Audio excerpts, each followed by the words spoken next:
I'm Stacey Harmon. And I'm Bob Watson. And welcome to this edition of Table Topics RE. We are missing Scott Shang today. He's up at WordCamp in San Francisco, so hopefully he'll come back with some great tips for future Table Topics RE episodes. But this is our post-SMMOC Saturday recap. Right. And I want to give you the top takeaways from the meetup that we had here and how it relates to the real estate professional. So why don't you start us off? What were your top takeaways today? We had a kick butt session today. We had over 45 people here. 14 of those were new people, brand new people. We had a good selection of people that are social media consultants. I think there were 25% of our group today were people that actually do business in social media. The rest of the people were here at different levels, from absolute beginner to expert, sharing their concepts about social media, social networking, and online marketing. And what was the discussion that they wanted to talk about at the beginning of the session today? At the beginning, it was all about building communities and the fact that you can't actually build a community. One of our members said, how do I get from 40 followers to 1,000 followers on Twitter? And the discussion goes from, do we really need 1,000? What's the business strategy? And then what would the tactical issues be to get to that 1,000? So explain the difference between, there's a lot of discussion about tactics versus strategy, and what was the foundation of that? All right, so, and this is a very interesting conversation that we've had for a lot of meetings, and it just keeps evolving. The strategy is where you want to be, and the tactics are how you're going to specifically get there. So what is the strategy for having 1,000 Twitter followers? What is the strategy, and how does that strategy fit into the overall business plan? So, for example, in real estate, if you want to close 14 deals this year, 14 transactions, how are you going to get those 14 transactions? 3 might be sphere of influence. 3 might be door knocking or farming in a geographic location. And 3 might be from your social media or social networking contacts. So then you take those 3 from social media networking and contacts, and then drill that down into what channels do you want to be on. Do you want to be on Facebook? So if you're going to be on Facebook, and you're the expert on Facebook, and we had a Facebook business page for my local area, and then I started targeting Facebook ads for pre-listed REO inventory in that neighborhood or in that city, would that get me any deals? Right. Might get me deals, but what would it get me? It might get me eyes looking at my page, wouldn't it? Yes. So is that a tactic or a strategy? Right. So we've got the tactic that's supporting the overall strategy that you've got, and you need to differentiate between the two when you formulate how you're going to spend your time, which is another thing we talked about on social media today. Right, and you have to pick and choose your channels. I drew a rudimentary clock, and we went through the whole group here this morning and said, okay, what's the most important thing that you spend a lot of time on during the day? And it happened to be email. So I said, how many people spend more than 2 hours on email?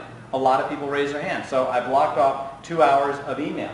And we went around the clock and ended up at 10 o'clock at night with only 4 or 5 things that you do on a daily basis. So the question begs, what other channels could I possibly be on?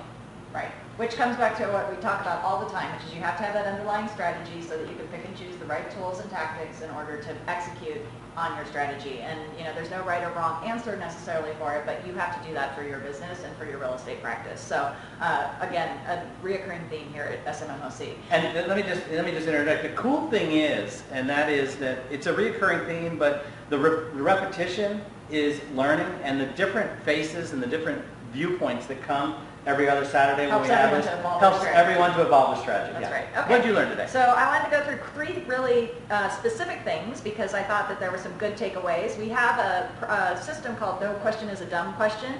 We do it every week here, and the dumb question today was, or the no dumb question today was, I've exceeded my number of invites on LinkedIn. What do I do?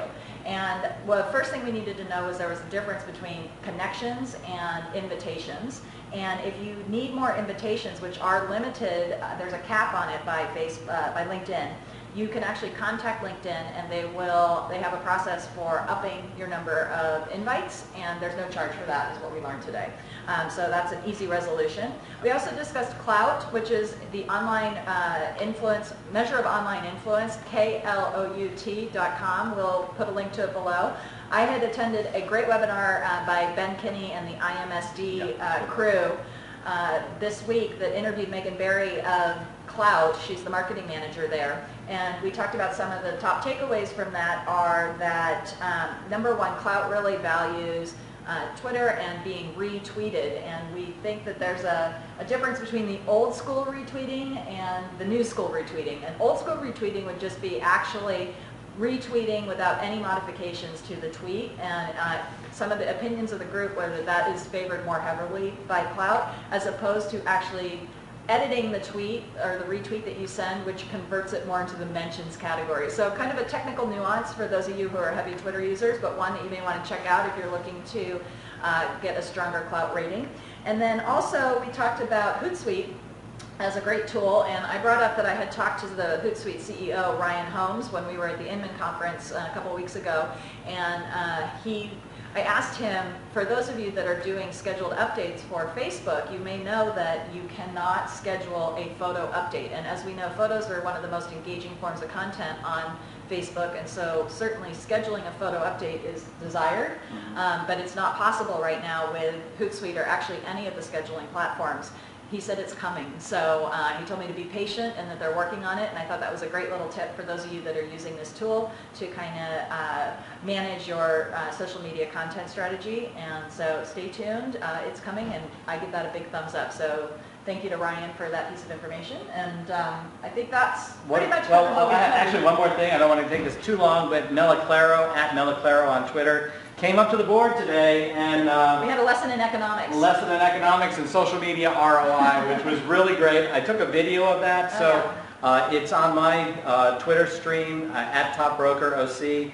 Just search hashtag SMMOC, and you'll see 2 parts of video of Mel explaining what he was talking about, which is really great. I mean, I really treasure the input that Mel brings to the table when he comes to SMMOC. A very analytical, very grounded approach to how to make sense of all of this, so it was a really good section of our discussion today. Yeah. And he brings up a great point. If you can't be here and you're on Twitter, please follow the hashtag SMMOC. We have a lot of great discussion on there, help you kind of supplement what we do here with the video, and then obviously if you're in the area, we'd love for you to join us. We're here most Saturdays. Great. So, from this edition of Table Topics RE, I'm Stacey. And I'm Bob. And we'll see you next time. Great. Take Thanks care. for watching.